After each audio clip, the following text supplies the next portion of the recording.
Wood Wire Wings. Emma Lillian Todd invents an airplane by Kristen W. Larson, illustrated by Tracy Subisac. To Emma Lillian Todd, problems were like gusts of wind. They set her mind soaring. Sometimes the problem seemed small, like where to find metal to craft her inventions. Solution: she saved 10 clams from her supper. But soon Lillian's challenges ballooned.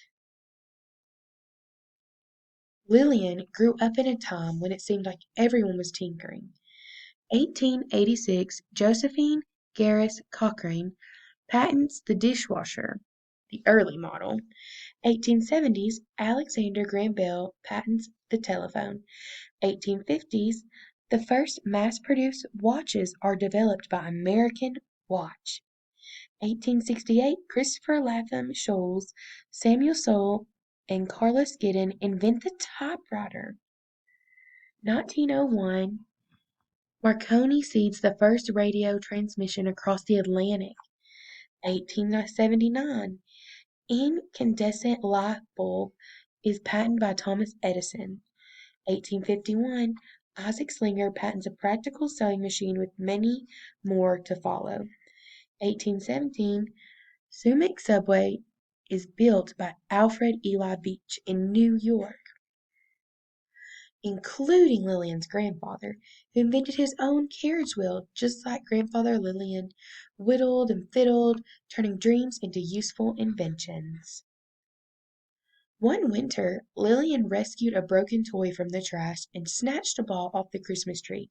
She trimmed and twisted, filed and fitted. Clink, clank, snap! Would the weather vane work?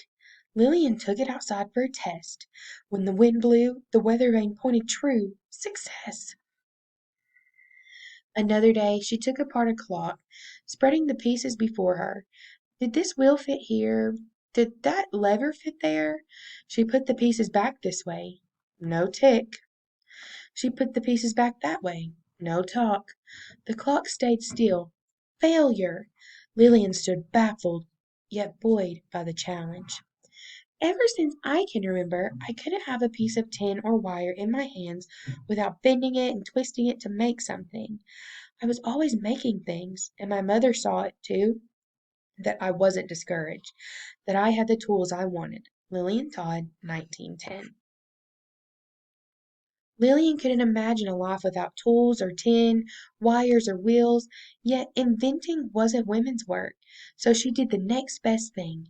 She got a job typing up plans for new machines at the U.S. Patent Office. While Lillian's fingers raced across the keys, she constructed each contraption in her mind. Click, clack, ding, zip. Soon blueprints for fantastical flying machines flooded the office, but could they really fly? Lillian needed to know. Th- Lillian fixed her eyes on a new horizon, the future of flight. She tinkered with tiny aircraft in her new Manhattan apartment after long days of typing, winding rubber band propellers to send small airships soaring, stitching balloons which bobbed and bounced from the ceiling. While Lillian tinkered and tested, other inventors flew the first full-sized airplanes, but when she read the news she simply shook her head. Their designs still seemed fantastical, not practical. Lillian vowed to build something better, an airplane with sloping wings to glide like a bird and a cockpit for two. The machine of the Wright brothers has to be navigated by its operator lying flat and waving his legs in the air. My machine will be operated by a woman, I hope, and she will swing in a basket below and balance it as automatically as a person does riding a bicycle.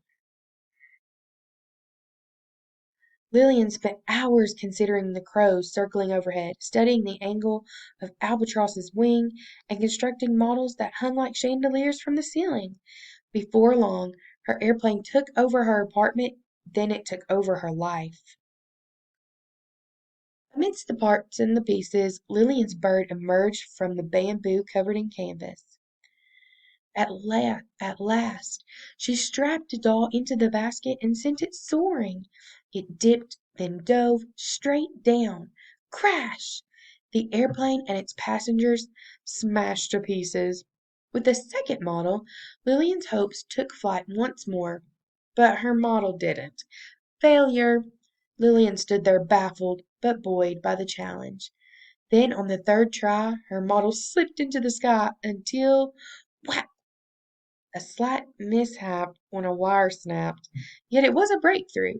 Now Lillian knew an airplane built from her design could fly. The men make fun of the way I construct my models, but they admit that my ideas are all right and that a full-size aeroplane built in accordance with those same despised models will fly, which is the principal thing after all, isn't it? By 1908, Lillian realized her ballooning project couldn't cram into her apartment. She was simply short on space, and short on money too. What could Lillian do to keep her dream aloft? Why tackle each setback one by one like a clock ticking off a checklist? Get money. Check. She asked Olivia Sage, one of the richest women in the world. I have always been interested in Lillian because I think she is a capable woman and I like to see women do things. Olivia Sage, 1910. Find space. Check. She hired the Whitman brothers to assemble the airplane at their plant. Sketch a frame of sturdy spruce. Check. Buy supplies, muslin, army duck, and piano wire to put it all together. Check, check, double check. A year later, there was one box left to tick. Find an engine. At that time, suitable airplane engines were hard to come by, as scarce as women working with wood and wire. Instead, Lillian had to make do with a car engine. At last, her plane was ready for takeoff. The machine is completed and ready to prove to the world that a woman's machine is quite equal to a man-made flyer, and far more practicable in some respects than many he has made. Miss Todd may fly today.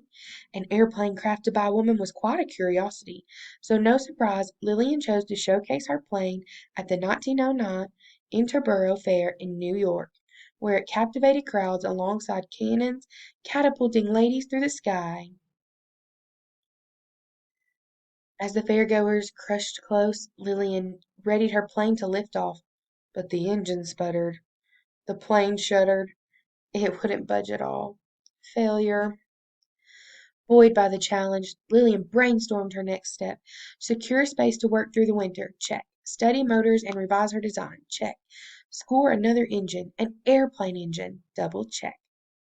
Since the engine company crafted just two a month, Lillian knew she would have to wait, and wait, and wait some more, for almost a year, while twinkling and tinkering with her design. When the engine finally arrived in the fall of 1910, Lily checked the final box. Install the engine. She gave it a whirl. The new engine purred. The propeller whirred.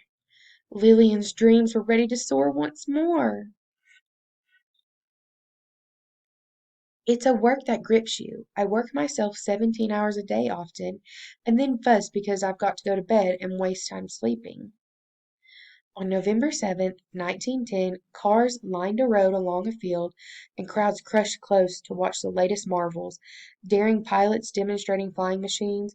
Some were fantastical, others, like Lillian's, were quite practical. As the day dragged on, slicing icy winds whipped across the plain. One pilot scuttled his flight, declaring it too windy to fly. Lillian worried about the weather. Should she wait and waste her chance? Lillian wouldn't wing it. She had waited 4 years to see her plane lift off. She could wait a few moments more. When the winds died down, Lillian made her final checks and found the best spot to study her airplane's every dip and dive. At last, Lillian's pilot drove the plane onto the field, bouncing across the grass, picking up speed, faster, faster, faster, until success! It lifted off, soaring towards the future. Will I guide it myself?